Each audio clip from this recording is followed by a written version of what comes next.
Mon nom est Alain Bravo, je suis directeur général de Supélec, de formation je suis polytechnicien. J'ai démarré dans le corps des télécoms, j'y ai passé 15 ans, je suis passé ensuite à la Générale des Eaux où j'ai créé entre autres la SFR, puis j'ai été à Alcatel. Et là, j'ai pris à la demande du président Tcheruc la direction recherche et technologie. Et de la recherche et technologie et l'enseignement supérieur, il y a un pas qu'on franchit assez vite et que j'ai franchi en 2004, en devenant directeur général de Supélec.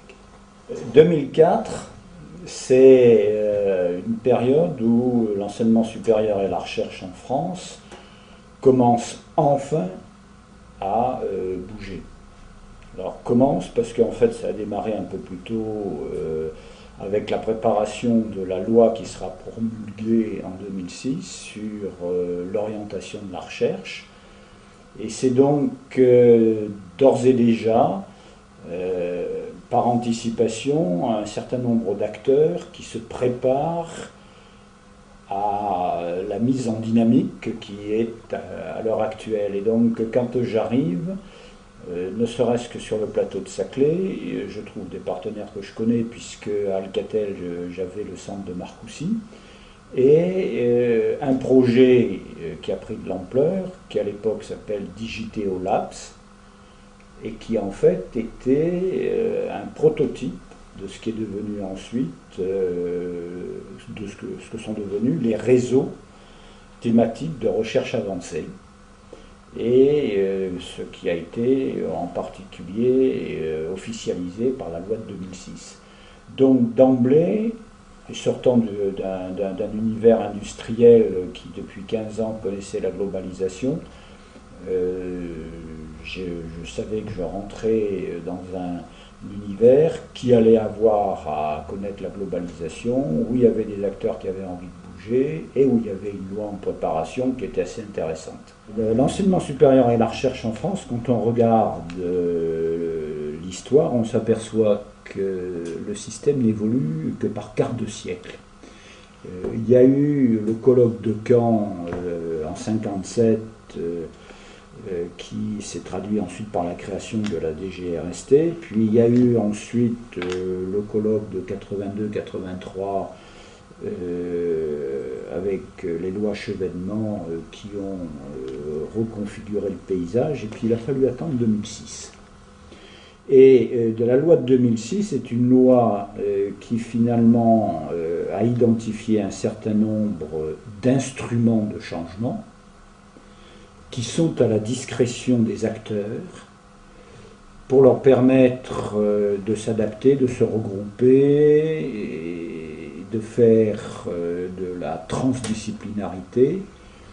Et on est dans cette période qui est très bouillonnante. Et récemment, il y avait un colloque futuriste où Eli Cohen disait on applique une stratégie du chaos constructif. Et c'est vrai qu'il y a beaucoup de structures qui coexistent en ce moment, mais qui, je pense, vont progressivement, compte tenu d'un principe d'efficacité, vont se simplifier. Si je prends que l'exemple du plateau de Saclay, nous avons à la fois une fondation de coopération scientifique pour les deux réseaux thématiques de recherche avancée de Digiteo au Triangle de la Physique. Nous avons deux presses, Universud et ParisTech. Nous avons maintenant un campus. Il y a des instituts Carnot qui reconnaissent la qualité de la recherche partenariale avec les entreprises. On voit bien, il y a des pôles de compétitivité, et en particulier l'excellent pôle de compétitivité qui est systématique.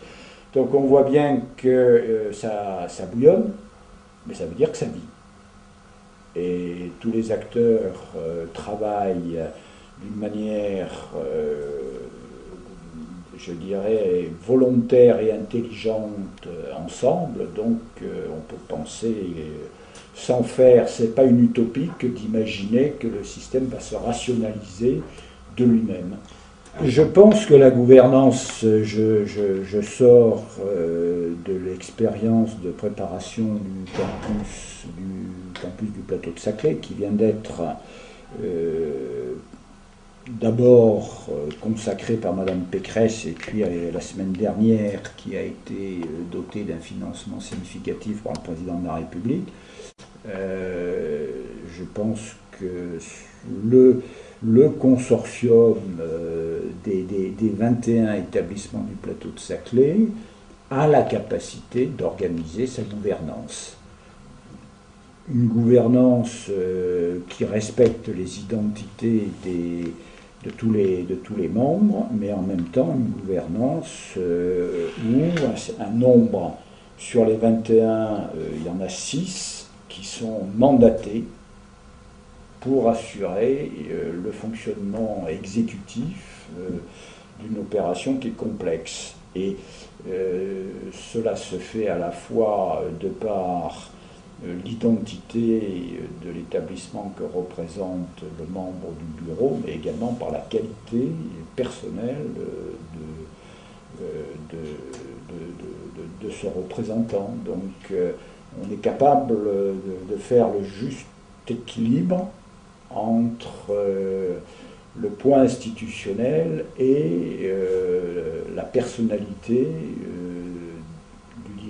du responsable. Je viens de passer la présidence de la Fondation de coopération scientifique, alors que je dis du plateau de Saclay, qui pour l'instant est toujours Digiteo, Triangle de la physique, à Paul Vial, qui va exercer cette présidence en toute indépendance. Qui a comme fonction celui-ci?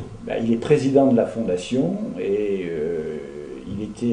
il est toujours, je pense, président de l'AFCET. Et précédemment, il a été directeur général de l'INRA, et il a été directeur de l'École nationale du génie rural et des eaux et forêts, et avait déjà, il y a quelques années, participé à la réflexion sur le plateau de Saclay. Donc, nous avons à 21, les 21, c'est 2 universités, une école normale, 10 écoles, 9 d'ingénieurs et une de commerce, et puis ensuite 6 établissements de recherche, plus les 2 presses. Nous avons fixé un principe de décision à l'unanimité, ce qui veut dire que nous avons une certaine confiance sur notre capacité à surmonter nos débats, et nous avons élu Paul Vial. Donc il y a véritablement, je pense que ce qui marque cette période, c'est indéfinissable, mais dans la réalité c'est très important. Il y a une maturité des acteurs et une certaine lucidité sur les enjeux.